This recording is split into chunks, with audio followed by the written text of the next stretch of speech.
So it's about, well, it's a couple of hours after the Dover game ended. Over to you, Ibo. Well, it was. I don't think it was a 3-0 game. We asked the players before the game, said we can't start like we did against Woking, where we give them a goal start within 5 minutes and then another goal within 20. So we wanted the players to be bright from the start and come out and play, and they did that. The first 20 minutes or so, I thought we were by far the better side.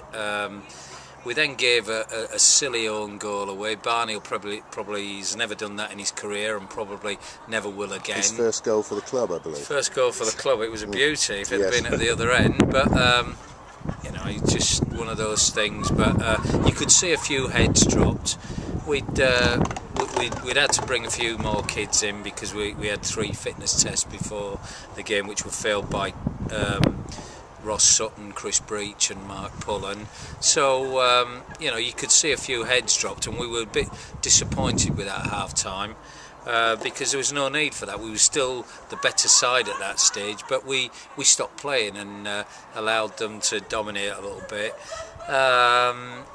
And basically, I thought we gave them all 3 goals. They were all poor goals from our point of view, and I know all goals are poor from the defending side's point of view. I think overall they deserved to win the game because they were that bit stronger than us. They had 2 very good, lively front players and a very good wide player who causes a lot of problems all game. But I thought Jordan Lang stuck at his task, you know, a little bit out of position at left back. Jordan is better playing wide left, but he stuck at his task and he did well for us.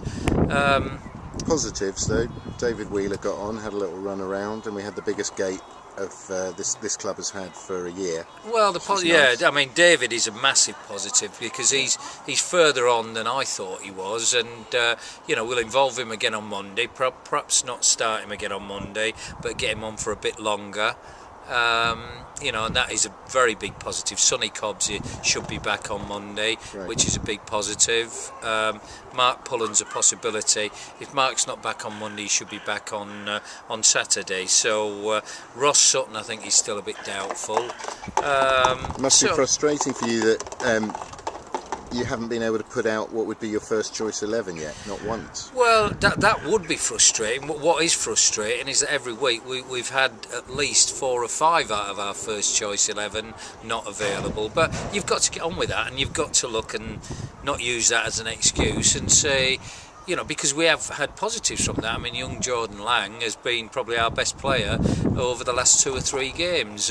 Jordan wouldn't have played if we hadn't have had the injuries. So you've got to look at the positive side of things, but it would be nice, particularly, you know, we brought some players in, like Sonny Cobbs, like Mark Pullen, because not only are they good players, but they're aggressive players, and we haven't got enough aggressive players, and that's what's been a bit disappointing for me. Sure, but also more good news, we've got a game on Monday to put things right.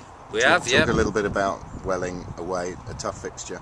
It is a tough fixture. They've had a good start, but it's a chance for us to get some points on the board, and we, you know, we're looking forward to it. I was a little bit depressed after the game, but after a pint of Guinness, I'm feeling a bit better now, and hopefully we can get ourselves ready, pick everybody up, dust ourselves off, and we'll be trying to get the 3 points on Monday. Fantastic. Thank you, Ibo. Thanks.